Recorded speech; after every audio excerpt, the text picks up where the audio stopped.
నరేంద్ర మోడీ ఇప్పుడు ఒక ట్వీట్ చేస్తే సరిపోతుందేమో. ట్రంప్‌కి, ఎలన్ మాస్క్‌కి సంబంధించినటువంటి విభేదాల పరిష్కారానికి నేను ఇద్దరితో మాట్లాడాను. వాళ్ళిద్దరూ కూడా ప్రభుత్వాన్ని కూల్చడానికి వద్దని మస్క్‌కి చెప్పాను. అట్లాగే మస్క్ వ్యాపార సామ్రాజ్యం కూల్చొద్దని ట్రంప్‌కి చెప్పాను. ఇద్దరు ఆ విషయంలో కాంప్రమైజ్ అయ్యారు.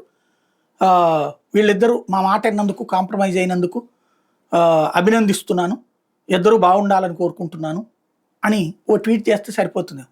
ఎందుకంటే ఊళ్ళో పెళ్ళికి కుక్కల సందడి అని చెప్పేసి భారత్ పాకిస్తాన్ మధ్య చిచ్చు వ్యవహారంలో భారత్ కొట్టాల్సిన దెబ్బ కొట్టేశాక పాకిస్తాన్ కాళ్ళు పట్టుకుని క్షమాపణ అడిగాక, క్షమాపణ ఒకటే అడక్క మేము యుద్ధం ఆపేస్తాం బాబో అన్నాక, అదంతా భారతదేశం నుంచినో పాకిస్తాన్ నుంచినో కమ్యూనికేషన్ రాగానే అబ్బాబే నేను మాట్లాడడంతో వాళ్ళిద్దరూ ఆపేశారంటూ రోజు కూర్చుని టంకేసుకుని చెప్పుకుంటున్నటువంటి ట్రంప్, ఆ ట్రంప్కి సంబంధించిన టీము ఏదో మేమేదో ఆంక్షలు పెడతామంటే ఆగిపోయారు, ఇంకోటి చెప్తామంటే ఆగిపోయారు, భయపెట్టేశానంటూ ఉక్రెయిన్ భయపెట్టలేకపోయాడు, రష్యాని భయపెట్టలేకపోయాడు, అదే సందర్భంలో చైనాని భయపెట్టలేకపోయాడు, ఇజ్రాయెల్ని భయపెట్టలేకపోయాడు, పాలస్తీనాన్ని భయపెట్టలేకపోయాడు, హౌతీలను భయపెట్టలేకపోయాడు, హెజ్బుల్లాని భయపెట్టలేకపోయాడు.